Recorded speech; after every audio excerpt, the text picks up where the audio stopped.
سورہ توبہ کی آیت نمبر 120 ہے۔ اعوذ باللہ من الشیطان الرجیم، بسم اللہ الرحمن الرحیم۔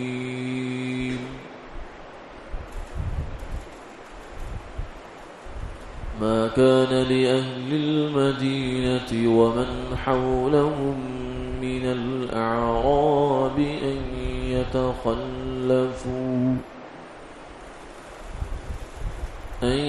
يتخلفوا عن رسول الله ولا يرغبوا بأنفسهم عن نفسه، ذلك بأنهم لا يصيبهم ظمأ ولا نصب ولا مخمصة في سبيل الله ولا يطعون موطئا يغيظ الكفار ولا ينالون من عدو نيلا إلا كتب لهم به عمل صالح إن الله لا يضيع أجر المحسنين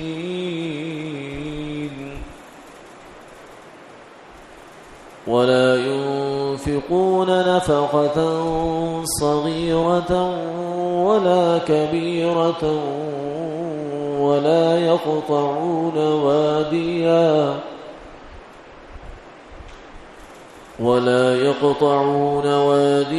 إلا كتب لهم ليجزيهم الله أحسن ما كانوا يعملون صدق الله العظيم۔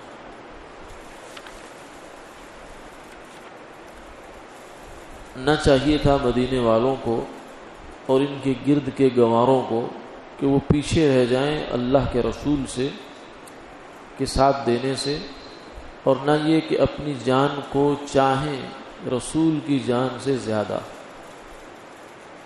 یہ اس واسطے کہ جہاد کرنے والوں کو نہیں پہنچتی ان کو کوئی پیاس، نہ مشقت، نہ بھوک اللہ کی راہ میں، اور وہ نہیں قدم رکھتے کہیں جس سے کہ کافر خفا ہوں، اور نہ وہ چھینتے ہیں دشمن سے کوئی چیز مگر لکھا جاتا ہے ان کے واسطے اس کے بدلے نیک عمل۔ بے شک اللہ نیکی کرنے والوں کا حق ضائع نہیں فرماتے، اور وہ خرچ نہیں کرتے کوئی خرچ چاہے چھوٹا اور نہ بڑا، اور نہ طے کرتے ہیں کوئی میدان مگر لکھ لیا جاتا ہے ان کے واسطے تاکہ اللہ ان کو بہتر بدلہ دے اس کام کا جو وہ کرتے ہیں۔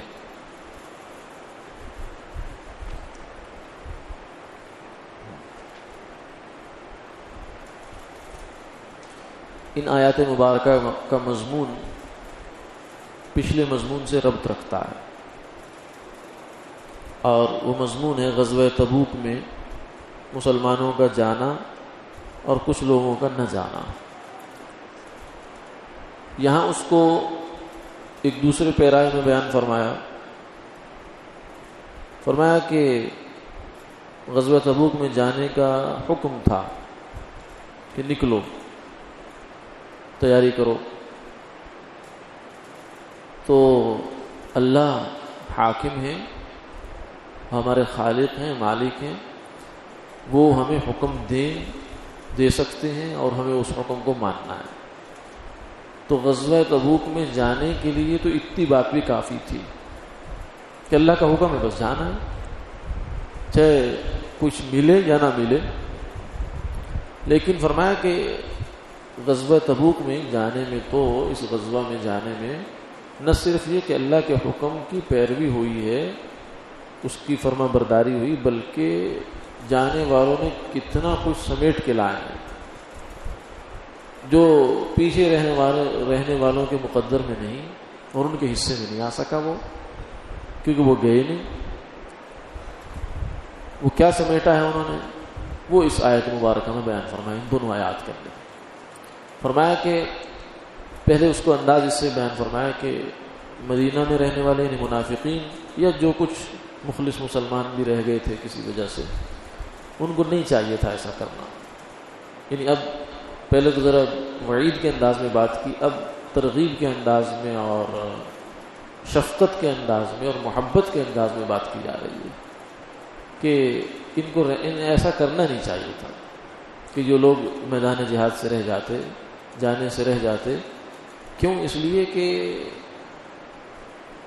کیا ان کی جانیں اور ان کی جلد، ان کی چمڑی، ان کے جسم کیا حضور کے جسم سے زیادہ پیارے ہیں کہ وہ تو نکلیں اسی گرمی میں اور بغیر کسی سہولت کے، بغیر کسی، جب سب کے ساتھ جو کچھ تھا وہ حضور کے ساتھ بھی تھا. بلکہ ایک اسی غزوہ میں یا کسی غزوے میں ایسا بھی ہوا کہ حضور کے، اور کیونکہ سواریاں کم تھی تو آپ کے ساتھ ایک دو صحابہ کی جماعت بن گئی کہ یہ اس سواری پر تشریف لے جائیں گے، تو آپ ان کے ساتھ باری باری سوار ہوتے تھے. آپ اتر جاتے، پھر وہ سوار ہوتے، پھر وہ اتر جاتے، پھر آپ سوار ہو جاتے. تو اس طرح کی مشقتیں جو سفر کی ہوتی ہیں وہ تو تھی، لیکن حضور نے تو کبھی اپنے لیے کوئی خصوصی امتیاز نہیں رکھا تھا کہ نہیں میں تو ایسا کروں گا یا ایسا ہوگا، نہیں. بلکہ جو بھی مشقت پورے قافلے پر، صحابہ پر، جن لوگوں پر جیسی بھی آئی، جب بھی آئی، اس میں حضور ساتھ ہوتے تھے. بلکہ اس سے بڑھ کر غزوہ خندق ہے تو خندق کی کھدائی میں یہ تو نہیں کہ حضور آرام سے مسجد نبوی میں اپنے گھر میں بیٹھے ہیں اور صحابہ کام کر رہے ہیں، نہیں، خود آپ ساتھ شریک ہوتے تھے. تو اس لیے فرمایا کہ کیا تمہاری جانیں، تمہاری مصروفیات، تمہارے تقاضے کیا حضور سے زیادہ عزیز ہو گئے کہ وہ تو جائیں جہاد میں اور اپنی جان لگائیں، لیکن تم لوگ پیچھے بیٹھے رہو. یہ کیسی عجیب بات ہے. گویا کہ ایک احساس ذمہ داری دلایا گیا مسلمانوں کو بھی. منافق کو تو خیر اس کا کوئی پرواہ نہیں ہے کیونکہ وہ تو حضور کو زیادہ عزیز نہیں سمجھتا. ہاں، مسلمان کے لیے یہ بات بڑی عجیب تھی کہ میں اس لیے نہیں گیا کہ گرمی ہے اور یہ ہے اور وہ ہے اور حضور گئے ہیں. تو اس لیے فرمایا کہ ان کو نہیں چاہیے تھا کہ اپنی جانوں کو حضور سے زیادہ ترجیح دیتے. النبی اولیٰ بالمؤمنین من انفسہم، کہ حضور کا مقام یہ ہے کہ ہم انسان مسلمان کی اپنی جان بعد میں، حضور پہلے. یعنی ہماری ذات کا کوئی تقاضا ہے وہ سب بعد میں، حضور کی ذات پہلے ہے، آپ کا مقام مسلمان کے دل میں پہلے ہے. تو یہ اس بات کو بیان کیا گیا اور یہ واقعتاً ایسا نقطہ ہے کہ ایک مسلمان کے لیے بہت عجیب بات ہے یہ کہ لیکن اس طرف دھیان نہیں تھا ان بیچاروں کا جو نہیں جا سکے، اور پھر پشیمانی تو ہوئی ان کو بھی. ایک بات تو یہ ہو گئی کہ ایمانی تقاضا یہ تھا کہ حضور جب گئے تو ہمیں بھی جانا چاہیے تھا. ایک یہ بات ہوگی، اللہ کا حکم اپنی جگہ، لیکن اس کے ساتھ یہ بات بھی شامل ہو گئی. پھر اگلی باتیں یہ ہوئی کہ جو لوگ فرمایا جہاد میں گئے ان کے دیکھو تو صحیح نصیب کیسے جاگے. وہ کس طرح؟ لا یصیبہم ظما، اس پرمشقت سفر میں، گرمی کے سفر میں، طویل سفر میں ان کو پیاس لگی. اب یہ جو پیاس کی تکلیف ہے ویسے تو ایک طبیعی چیز ہے، انسان کو پیاس لگتی ہے، یا ان کو کسی کو کانٹا چبھ گیا، کوئی بھی مشقت آ گئی کسی کے اوپر، قدم قدم پہ مشقت آتی رہی، ہر قدم مشقت کا تھا. یہ تو نہیں کہ کہیں کوئی بیچ میں مشقت آ گئی ورنہ باقی سفر بڑے آرام دہ طریقے سے ہوا ہے. مدینہ سے لے کر تبوک جو ہے آج بھی غالباً 6 گھنٹے کا سفر ہے، قریب بہت لمبا سفر ہے، گاڑی میں بھی تھکا دینے والا. لیکن وہ زمانہ تو خیر ویسے ہی دوسرا، اونٹ پہ، اور پھر راستے بھی ایسے ہیں، گرمی بھی ہے، دھول مٹی بھی ہے، سب کچھ ہے. تو فرمایا کہ جو بھی مشقت پہنچی ان کو، یا بھوک لگی، بھوک، پیاس، تکلیف، تنگی، یہ جو اپنے جسم کے ساتھ ان کے ہوا ہے، الا کتب لهم به عمل صالح، ہر حال یوں سمجھے کہ ہر سیکنڈ کے بدلے میں ان کے لیے ایک نیک عمل فرشتہ لکھ رہا تھا، ایک نیک عمل لکھ رہا تھا۔ یہ تو اس کے ساتھ ہو گئی۔ اس کے علاوہ انہوں نے جو چل رہے ہیں، ان کے قدم لگ رہے ہیں، ان کا روب پڑ رہا ہے کافروں پر، یہ جو روب پڑ رہا ہے اس کے بدلے بھی ان کو نیکیاں مل رہی ہیں۔ یہ بیچ میں کافروں کے ساتھ اگر کوئی ان کی ایسا ویسا ہو گیا مسئلہ، تو اس کوئی لڑائی ہو گئی یا کوئی ایسی بات ہوگی تو اس کے بدلے میں بھی ان کو نیکی مل رہی ہے۔ ان اللہ لا یضیع اجر المحسنین، کیوں؟ اس لیے کہ یہ محسن لوگ ہیں، مخلص لوگ ہیں، پورے اخلاص کے ساتھ اللہ کے حکم پر لبیک کہہ کر نکل پڑے گھر سے۔ نہیں دیکھا کہ کھیتی پکی ہے، نہیں دیکھا کہ گرمی ہے، نہیں دیکھا کہ رشتہ دار کیا ہے کیا نہیں ہے، نہیں، بس نکل گئے۔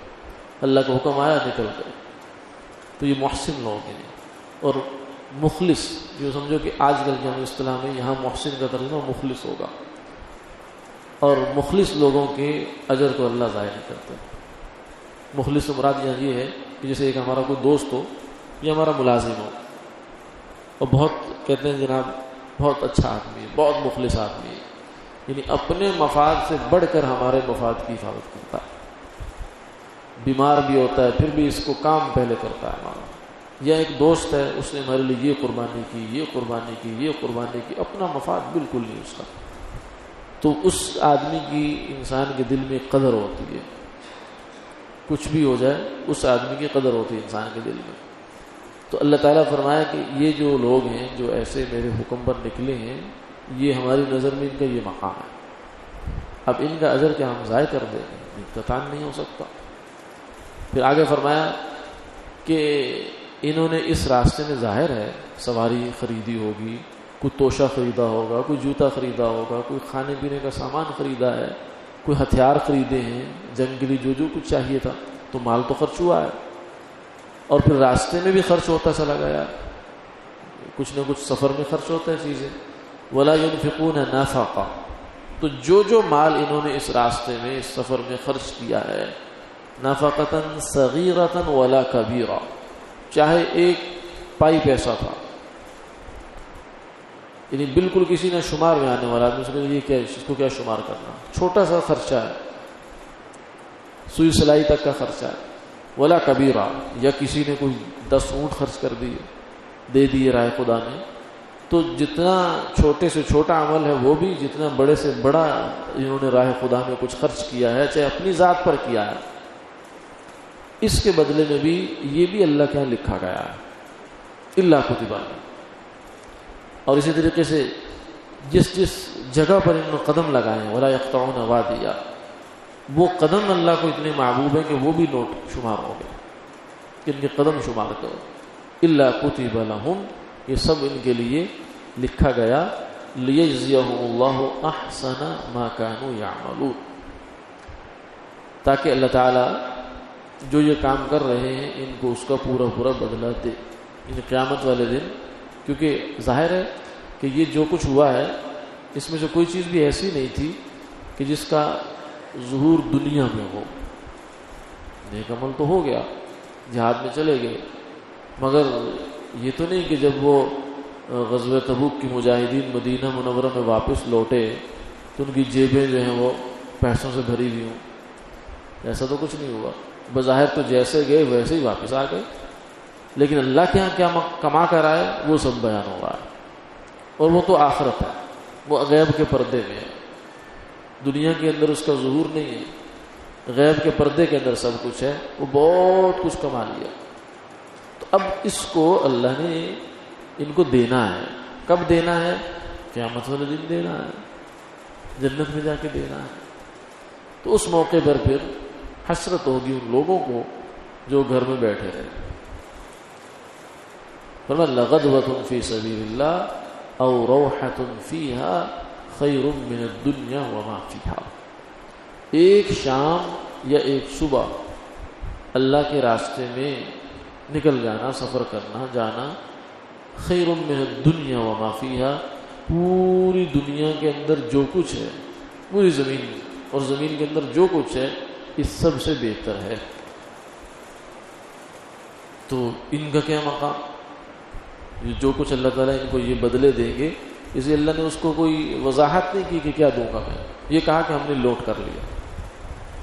اللہ کتب لهم به عمل صالح، ایک جگہ کا لکھ لیا بس اس کا بدلہ ہم دیں گے ان کو. دوسری جگہ فرمایا کہ اس کے بدلے میں ہم نے ایک نیک عمل لکھ لیا اس کو.